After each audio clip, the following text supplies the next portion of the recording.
Lateral entry कोई आज की चीज है क्या? मैं पूछना चाहता हूं आपसे, पहली बार भारत के राजनीतिक इतिहास में 1972 में जब मनमोहन सिंह जी आए थे सरकार में आर्थिक सलाहकार बन के, तो वो लैटरल एंट्री थी कि उन्होंने यूपीएससी की मुख्य परीक्षा और इंटरव्यू का पास किया था। राहुल गांधी जी मोंटेक सिंह आलूवालिया कौन थे? राहुल गांधी जी आपके यूपीए के शासनकाल में नेशनल एडवाइजरी काउंसिल, उसमें लोग यूपीएससी से गए थे क्या? सोनिया गांधी जी हो, अरुणा रॉय हो, तमाम ऐसे लोग थे जो अकाउंटेबिलिटी जिनकी बिल्कुल नहीं थी और कानून वही बनाते थे। तो आज राहुल गांधी जी लैटरल एंट्री के नाम पे भ्रम फैलाना बंद करिए आप। ये जो आपका पिछड़ा दलित आदिवासी प्रेम समय समय पे निकल के आता है, मुझे लगता है कि अब आप और बरगला नहीं सकते हैं, आप और भरमा नहीं सकते हैं। आपको 1961 की चिट्ठी पढ़नी चाहिए। जवाहरलाल नेहरू जी ने मुख्यमंत्रियों को खत लिख करके कहा था, I oppose any kind of reservation, मैं किसी भी प्रकार के आरक्षण का विरोधी हूं। तो कौन सा मुख्यमंत्री अपने आरक्षण लागू करेगा? आपके पिताजी स्वर्गीय राजीव गांधी जी, उन्होंने तो सदन के पटल पे कहा था कि मंडल कमीशन की सिफारिशें यदि लागू हो जाएंगी तो देश में गृह युद्ध हो जाएगा। आगे आइए ना, 2007 में आपकी सरकार थी, कपिल सिब्बल जी जाते हैं कोर्ट में, याचिका दायर करते हैं, शिक्षा मंत्री रहे हैं आपके वो, कि किसी प्रकार का कोई आरक्षण नहीं लागू होना चाहिए। आप वो छोड़िए, बाबा साहेब अंबेडकर देश के महानायक, संविधान निर्माता, उनको हर बार अपमानित करते हैं आप। उनके खिलाफ चुनाव लड़वाया आपने लोगों को, उनको भारत रत्न ना मिले, उनके मृत्यु के 4 दशक के बाद एक गैर कांग्रेस की सरकार आती है, तब बाबा साहेब अंबेडकर को भारत रत्न मिलता है। बाबू जगजीवन राम प्रधानमंत्री ना बने, ये तो इंदिरा गांधी जी ने कहा था। बाबू जगजीवन राम को कहना पड़ा, ये शब्दशः बोलना पड़ा कि इस देश के इतिहास में कोई दलित प्रधानमंत्री ना बना था और ना भविष्य में कोई बनेगा। इतना त्रस्त किया है आपने। आपने ओबीसी समाज के आने वाले बिहार के लाल सीताराम केसरी जी को कांग्रेस के दफ्तर में अपमानित किया, इंसल्ट किया, उनका धोती खींचा। तो मुझे लगता है आपसे एससी, एसटी, ओबीसी को किसी प्रकार के प्रमाण पत्र लेने की आवश्यकता नहीं है। हमारा ट्रैक रिकॉर्ड, हमारी प्राथमिकता दिखती है। देश के इतिहास में पहली बार संविधान के सर्वोच्च स्थान पे आदिवासी की बेटी कब बैठी? तो अब बैठी है।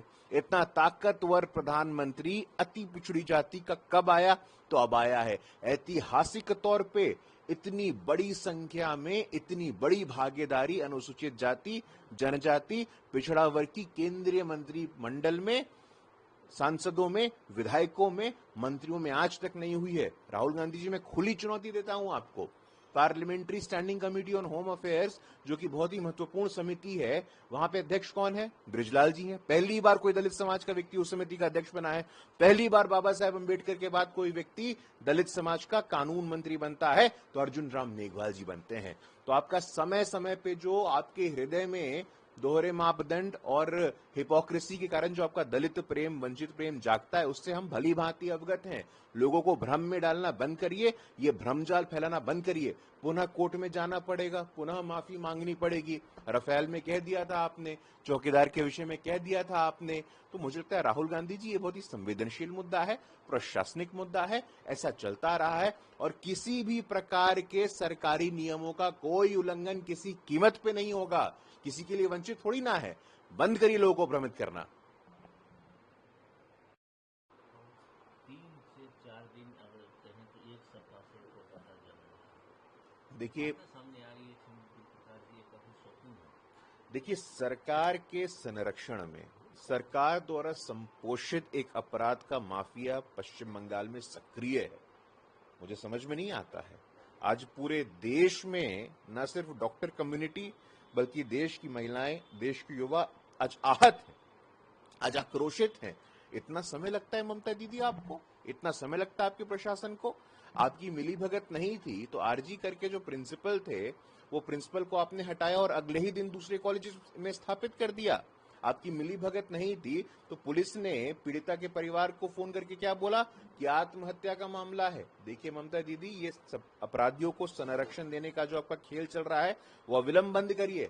हमें याद है कि पश्चिम बंगाल के संदेश खली में आपके पार्टी के ऑफिस बियरर शाहजहां के देखरेख में, शाहजहां के संरक्षण में वहां की दलित आदिवासी महिलाओं के साथ संस्थागत रेप और हिंसा के मामले सामने आए थे।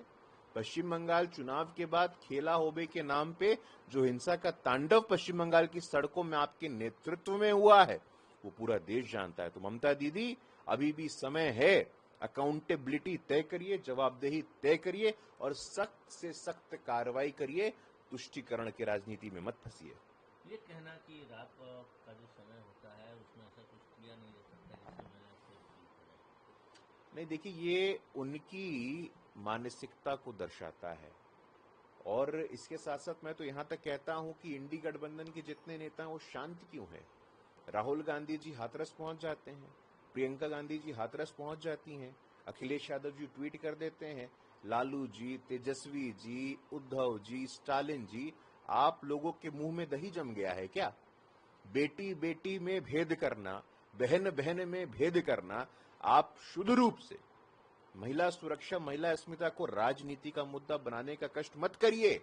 महिलाओं का सम्मान, महिलाओं की अस्मिता, ये हमारी सर्वोच्च प्राथमिकता है और इसको पॉलिटिकल सब्जेक्ट बनाने की भूल मत करिए। गवर्नर साहब बोल रहे हैं कि ऐसा लगता है कि महिलाओं के लिए बेंगलोर सेफ नहीं है। इस तरह के कमेंट करना तो गवर्नर करते हैं तो कोई चिंताजनक बात नहीं, ये तो तथ्य के साथ बोल रहे हैं, वो गलत कहाँ बोल रहे हैं। एनसीआरबी का आप आंकड़ा उठा करके देखिए। हालांकि ममता दीदी एनसीआरबी से अपने आंकड़े शेयर नहीं करती हैं। आप, नेशनल क्राइम रिकॉर्ड्स ब्यूरो ने स्पष्ट रूप से कहा है कि पश्चिम बंगाल नंबर 1 है महिलाओं के खिलाफ हिंसा में, महिलाओं के खिलाफ सेक्सुअल वायलेंस में। यदि कोई स्टेट टॉप पे तो पश्चिम बंगाल है। और क्यों ना हो, जब अपराधियों को संरक्षण, अपराधियों का संपोषण स्वयं स्टेट गवर्नमेंट, स्वयं